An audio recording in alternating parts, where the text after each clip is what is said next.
Continuação da série animada dos anos 90, X-Men 97 chegou com um misto de sentimentos, desde nostalgia a ansiedade pela segunda temporada. E ainda mostrou a Marvel Studios que o carinho e o hype pelos Filhos do Átomo nunca estiveram tão vivos.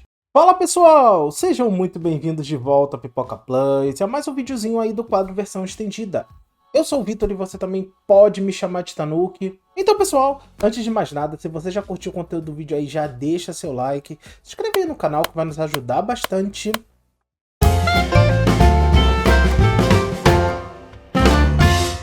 Então pessoal, vamos finalmente hoje conversar sobre X-Men 97, né? Continuação da série original, da série animada dos anos 90, a qual eu já adianto que, olha, maravilhosa, que sensacional foi X-Men 97. Parabéns, Marvel, porque a gente tava precisando de uma produção assim, ó, fantástica, maravilhosa, que foi quase unânime entre os fãs de que foi uma sériezinha assim, ó, fantástica, maravilhosa. É o que a gente quer ver mais da Marvel, né?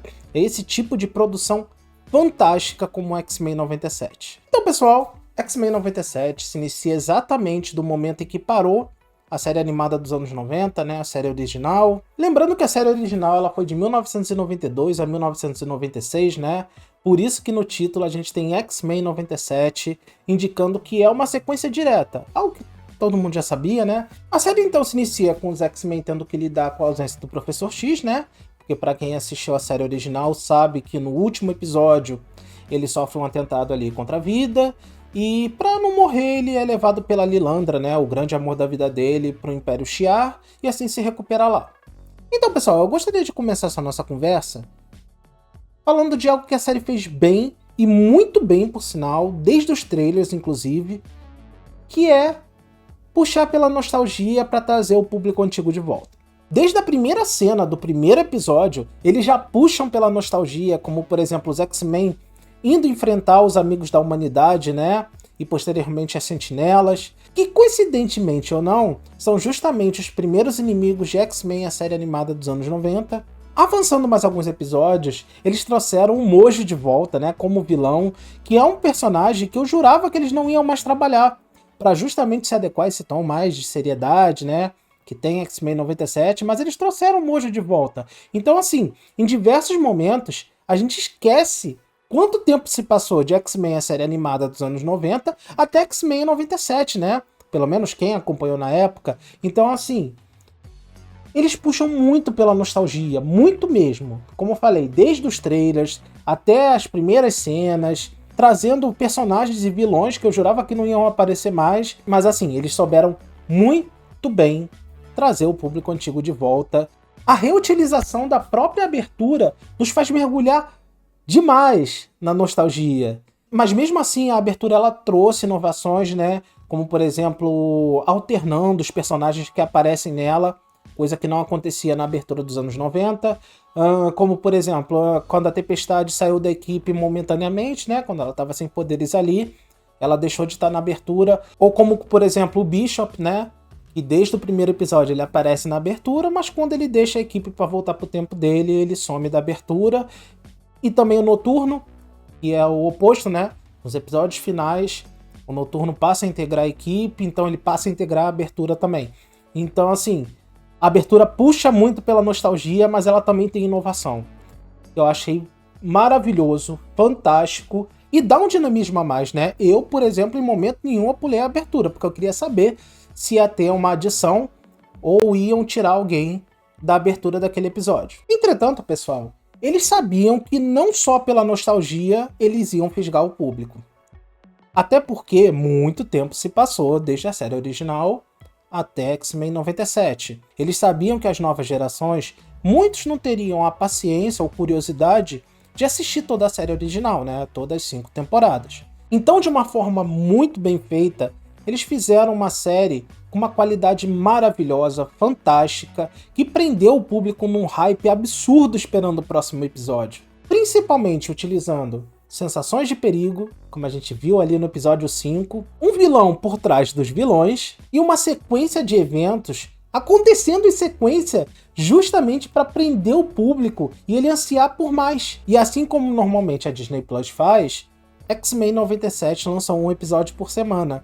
Então, assim, cria-se todo um hype em volta da série, cria-se toda uma teoria do que vai acontecer, do que tá acontecendo, e não deixa o assunto da série morrer. Então, assim, durante semanas, muito do que a gente via por aí na internet era sobre X-Men 97. Eu acho essa uma estratégia maravilhosa que a Disney Plus faz de lançar um episódio por semana, porque a série vive por muito tempo. Algo que está presente e não poderia faltar em X-Men 97 é toda a questão do preconceito contra os mutantes, algo presente nas histórias dos Filhos do Átomo, independente da mídia que seja, né? Temos a volta dos Amigos da Humanidade, né?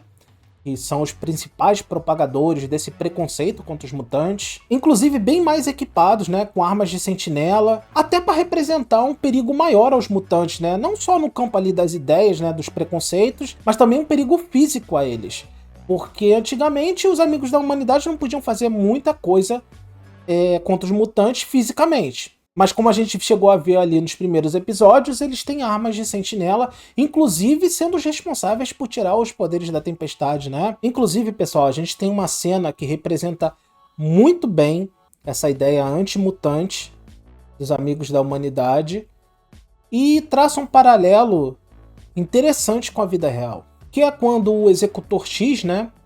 Ele tá ali espancando o Ciclope e ele tem todo um discurso de que o que ele mais odeia nos mutantes é a choradeira, que os mutantes agem como se sofressem muito e que as pessoas normais também sofrem. E é justamente o que pessoas preconceituosas fazem na vida real. Eles propagam preconceito, segregam grupos e depois agem como se eles fossem as vítimas. Que os que lutam pelos seus direitos, na verdade, estão querendo tomar o lugar deles ou ter mais direitos que eles, né? Então, assim, é um paralelo bem pensado, todo esse discurso do Executor X ali, e que mostra que as histórias de X-Men sempre foram sobre a luta contra o preconceito. E algo que eu quero muito saber, eu já falei isso inclusive em outros videozinhos, é como o MCU vai adaptar toda essa questão do preconceito contra os mutantes.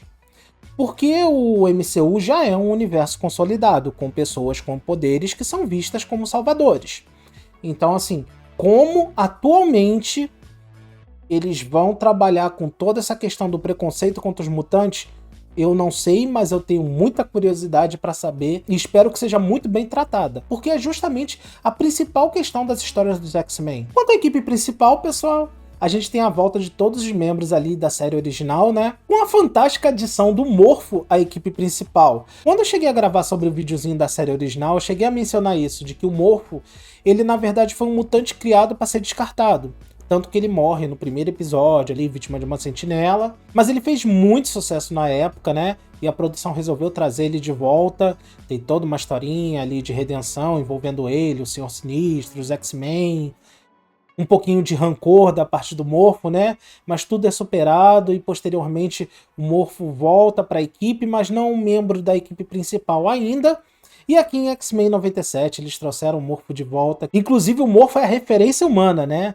Em vários momentos ele se transforma em diversos heróis da Marvel, outros mutantes, heróis dos Vingadores. Então, assim, fantástica a adição do Morfo como membro da equipe principal agora. A gente tem o Ciclope inicialmente herdando o papel que o Xavier tinha na equipe, né? De base da equipe, meio que dividido entre continuar na liderança dos X-Men ou se afastar para poder viver junto com sua esposa e o filho. E algo fantástico é como finalmente eles adaptaram todo o arco ali da Madelyne Pryor, né? Toda a questão com o Cable, a origem do Cable, que ficou bem jogado ali na série original, né? Finalmente eles deram uma explicação de que realmente o Cable é filho do Ciclope. Então tem toda essa questão envolvendo o Ciclope, Jean, Madelyne Pryor, o Cable, e todo o sacrifício que o Ciclope teve que fazer essa temporada, e mesmo assim se mantendo forte como líder da equipe do início ao fim. Eu só acho, pessoal, que todo esse arco envolvendo o Ciclope, a Jean, a Madelyne Pryor e o Cable poderia ter sido um pouquinho mais bem desenvolvido na questão psicológica, no peso mental que isso tem. Mas inclusive, como eu cheguei a mencionar no videozinho da série original, a gente tem em média ali 20 minutos por episódio. Então assim, a gente não conseguiria ter um aprofundamento muito grande nas histórias, como a gente tem às vezes nos quadrinhos. Mas ainda assim, foi um trabalho fantástico da produção, o desenvolvimento ali da história do Cable, da Madelyne Pryor. Mas eu esperava um pouquinho mais de peso psicológico e no mental toda essa história ao longo da temporada. Temos algumas adições fantásticas à equipe nessa temporada, né? Como eu cheguei a mencionar ali no começo do vídeo. A gente tem o Bishop já fazendo parte da equipe principal nos primeiros episódios, depois ele deixa a equipe voltando pro tempo dele. Inclusive é muito merecida essa participação na equipe principal durante os primeiros episódios, né? Pra quem acompanhou a série original, o Bishop, se não me engano, era um dos personagens com participações especiais mais recorrentes. Então, assim, sempre tentando voltar do tempo dele pro passado para impedir alguma coisa, quando ele voltava tinha que impedir outra coisa. Então, assim, fantástica a adição do Bishop nos primeiros episódios. Já na reta final a gente tem a adição do Noturno, né? A equipe principal, um personagem extremamente importante dos X-Men nos quadrinhos e em outras mídias. Já mais ali para os episódios finais ele integra a equipe. Espero que de vez, porque eu gosto muito do personagem, para mim foi a melhor adição à equipe nessa temporada. Algo bem interessante dessa temporada é que a gente tem a adição da nova Jubileu, tá ali no papel do Roberto da Costa, né? Nosso compatriota brasileiro, o Mancha Solar. Como eu falei, o Mancha Solar aqui em X-Men 97, ele tem um papel muito similar ao que era da Jubileu na série original, né? Um mutante novato, ainda tentando entender e aceitar seus poderes, né? Com pais preconceituosos. Mas como eu falei, é quase um Ctrl-C, Ctrl-V da história da Jubileu, né? Mas ainda assim foi muito bem feito. Inclusive, a Jubileu, ela atua como uma espécie de mentora para o Mancha Solar de início, né, e posteriormente para Romântico. E isso só demonstra como foi fantástico o desenvolvimento, o amadurecimento da personagem desde a série original, né? E como realmente a gente precisava de outro personagem novato aqui. Porque a Jubileu, ela já tá bem amadurecida. Inclusive, na última temporada da série original, os X-Men mencionam isso, como a Jubileu amadureceu, né? Então a gente precisava de um novo mutante novato, né? E aqui ficou no papel do Mancha Solar, que eu achei fantástico trazerem ele para esse papel em destaque. Durante alguns episódios a gente tem o Magneto como figura central ali dos X-Men, né? Substituindo o Xavier, inclusive causando o espanto de todos, o Xavier ter deixado em testamento tudo pro Magneto, inclusive a própria equipe. Isso só demonstra como a relação do Magneto e do Xavier era de amizade, respeito e admiração. Porque o Magneto, durante um tempo, em favor do legado do Xavier, ele resolveu adotar o modo dele de pensar. Inclusive se submetendo ao julgamento dos humanos e tal, algo que é quase impensável do Magneto fazer, né? Mas por toda a questão do respeito, do sacrifício do Xavier, o Magneto tenta por um tempo se adequar a esse modo de pensar do Xavier, né? Então é fantástico ver ele ali liderando de verdade a equipe dos X-Men, né? Então, pessoal, X-Men, a série animada, tinha uma premissa de tentar ser uma animação mais séria e pesada. Aí veio o X-Men 97, pegou isso e multiplicou por 5. Em X-Men 97, a gente tem uma sensação de perigo a cada episódio.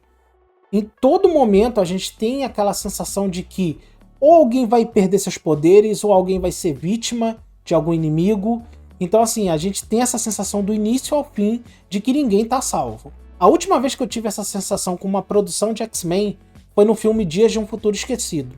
O episódio 5 de X-Men 97, pessoal, é justamente o que ilustra essa aura pesada de perigo. Tivemos todo o arco ali da destruição de Genosha, né, que também existe nos quadrinhos, mas aqui para X-Men 97 é adaptado de uma forma um pouquinho diferente, mas ainda assim a gente tem aquela sensação das perdas terríveis que a gente também tem nos quadrinhos, e a cereja do bolo disso foi justamente a perda do Gambit, um personagem extremamente amado e querido pelos fãs, tanto desde a série original quanto nos quadrinhos. Inclusive se criou muitas teorias por aí, né, de que realmente o Gambit pode estar vivo, ou que ele pode voltar como o Cavaleiro do Apocalipse. Isso só demonstra como foi pesado aquele episódio 5, porque as pessoas não aceitam a perda dele ali. Inclusive essa perda do Gambit influencia diretamente na personalidade da Vampira o resto da temporada. Algo que eu cheguei a falar no videozinho da série original, pessoal, é como a gente tem diversas participações especiais de heróis do universo Marvel, do universo mutante ou de outras histórias. A gente tem sempre participações especiais, alguns com histórias bem importantes, outros meras participações especiais, às vezes até sem fala. E aqui em X-Men 97 não é diferente, a gente tem diversas participações especiais. A gente tem a participação até que importante do Capitão América aqui no episódio 6, né? investigando toda a questão ali do ataque a Genosha. A gente tem outras participações, como por exemplo o Homem de Ferro junto com o Capitão América no último episódio. A gente tem o Demolidor ali lutando contra as sentinelas humanas, né? Posteriormente ele sendo ajudado pelo Manto e pela Adaga. A gente tem o Doutor Estranho, Pantera Negra aqui como Rei T'Chaka, né? Dizem os rumores que a Marvel não quer que usem o personagem do T'Challa atualmente. Como eu cheguei a falar, nas transformações do Morpho, então, ele é a referência de duas pernas, né? E um pouquinho de fanservice, mas ainda assim, muito bem feito.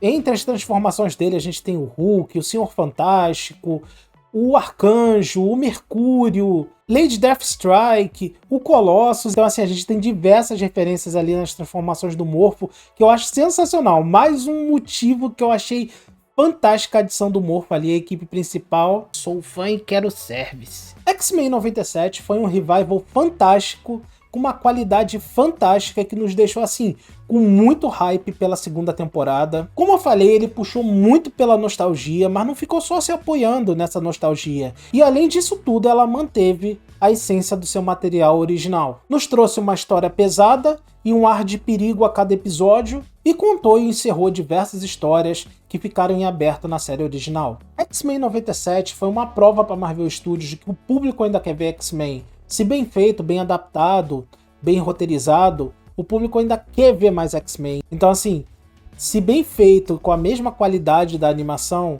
eu tô muito ansioso para ver como a Marvel Studios vai trabalhar X-Men, sabe-se lá quando. Então é isso, pessoal. Nosso videozinho aqui sobre X-Men 97, essa série fantástica, maravilhosa. Parabéns à Marvel Studios, né? A Marvel Animation. Se você já curtiu o conteúdo do vídeo aí, já deixa seu like, se inscreve aí no canal que vai nos ajudar bastante. Comentem aí o que vocês acharam de X-Men 97, se vocês viram a série original, o que vocês acharam desse ar pesado, do episódio 5, que eu acho que pra mim foi o melhor da série, né? Mesmo acontecendo o que aconteceu. Então, assim, comentem aí o que vocês acharam no geral sobre X-Men 97. Então é isso, pessoal. Vou ficando por aqui e até o próximo vídeo. Falou!